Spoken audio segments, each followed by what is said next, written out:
GTA The Trilogy Definitive Edition is by far the most controversial and divisive release of this year. After a lot of rumors, Rockstar Games released a teaser last month, followed by a video 2 weeks after, showing the changes between the old versions, and then finally released the game 20 days after. If you've paid attention to the time between each step, you'll know that this release was rushed and didn't get the time it deserved. And that led to a lot of problems, from bad graphic effects like the rain here, weird 3D models, and of course bad performance. So as always, we'll try to fix that bad performance by going through the entire graphics settings, tweak it, and get the best performance and visuals. This definitive edition of GTA San Andreas, similar to Vice City and GTA 3, is powered by Unreal Engine 4.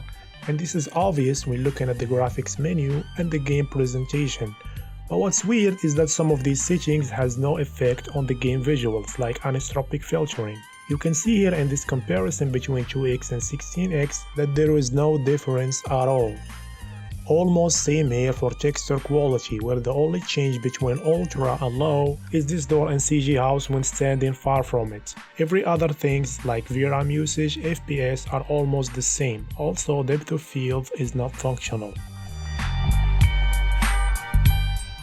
Settings that don't do anything are not the only problem in this PC version. There is a setting that's wrongly labeled or named. I'm talking about this one called the graphics quality. When you first see it, you'll think it's a preset option to change all settings at once, but it's not. This one controls the quality of lighting and how it bounces in the world, as you can see here. In low, that red light coming from the marker doesn't reach CG, but in medium we start to see that bouncing and the light from these houses appear. And with higher options, that red light bounce reach further, as you can see here between medium and ultra. Performance-wise, this setting has a huge impact, especially at night. At this scene here, performance dropped by 40% from low to ultra, so here I recommend sticking with medium. Anti-aliasing comes with two main techniques, FXAA and TAA, with their enhanced options, FXAA Plus and TAA Plus. Now comparing off TAA, FXAA and TAA Plus, you can clearly see that anything other than TAA impact the image quality significantly, and TAA Plus clean the game even more. And fortunately, there is almost no performance impact, so here just use TAA Plus.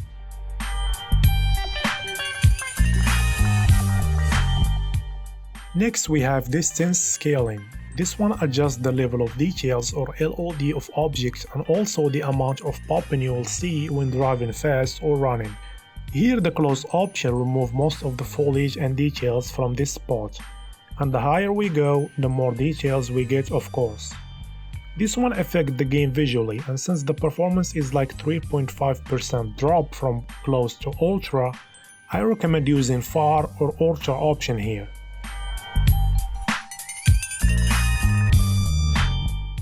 Another demanding setting that you should keep an eye on is car reflections. This one changed the type or technique of reflections used on cars, and here you can see the difference between each one.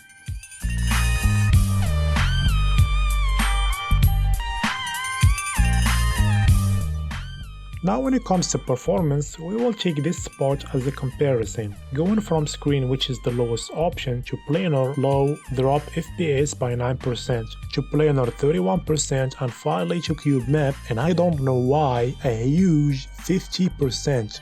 You can see by yourself that using anything above screen is like throwing your frames for no benefits. Here just use screen option, and if you want to go higher, don't go above planar low. Now moving on to cloud quality, this one changes the techniques used to render clouds in the game.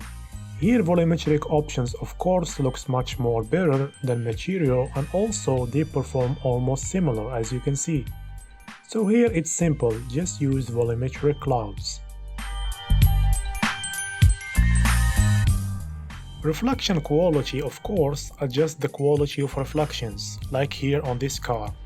Low looks less details compared to medium, where high looks almost identical to medium, but perform worse by 3%. Here is another simple one, medium is the best option.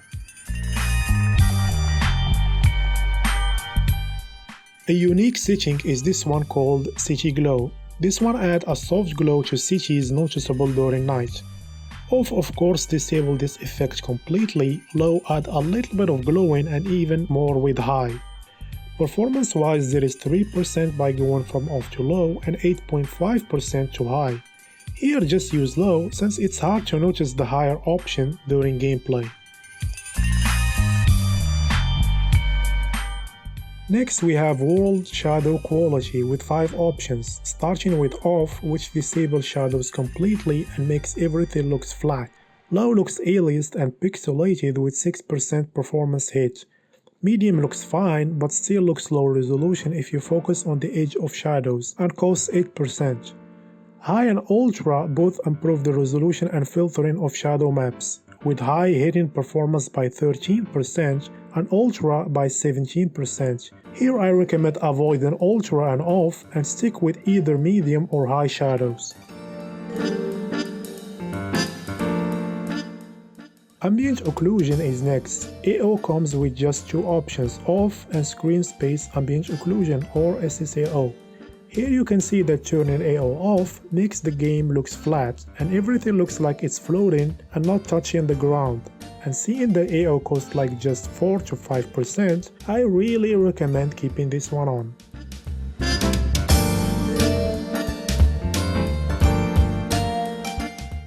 Bloom and lens flare are both related. If you turn off bloom, you won't be able to use lens flare. Bloom in this game is essential in my opinion. As you can see here at this scene, turning off this effect impacts the visuals a lot, and it almost doesn't cost anything, so I recommend keeping this one on. On the other hand, we have lens flare. This one is up to you and it costs like 2.5%, as you can see here. If you like it, use it. Speaking of usage, if you like it, we have motion blur. This one is subjective and purely down to personal preference. Personally, I don't like motion blur, especially camera motion blur, which what this game is using. StreetLight Quality controls the quality of lights coming from street lamp posts, therefore you'll only notice it during night. Here at this scene, low disable any shadow casted from objects, medium increase the intensity of lights with almost identical performance. High add shadows, as we can now see CJ's shadow, but it hits the performance by 24% from low. Max add more shadows, as you can see here with shadow of this door and this decoration, but performance wise there is a massive 39% hit. Here I recommend sticking with medium. Adding more shadows for 24% or 39% of our frame rates doesn't worth it in my opinion. And last but not least, another demanding one, vehicle light quality. This one is kinda similar to StreetLight in the way it works, but it's for lights coming from vehicles. It also adjusts the intensity of these lights and the number and quality of shadows, as you can see here. But when it comes to performance, it's much worse. Just by going from low to medium, there is 30% hit in the best case scenario, and FPS in medium is all over the place. To high there is like 40% hit, and max is like 45% lost.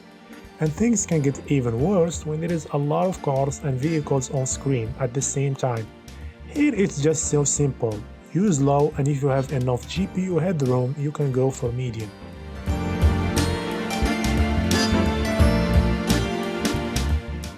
Now let's summarize. As you saw, this game has a lot of problems. In one hand, there are 3 not functional settings. I'm talking about anisotropic filtering, textures, and depth of field. And on the other hand, most settings are too much demanding when using the highest options like graphics quality, vehicle light, and street light quality. Now I'll leave you with my recommended settings and a brief comparison between max settings and optimized settings.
As you saw, the performance between max and optimize reach up to more than 70% on some instances, and visually they don't look that different.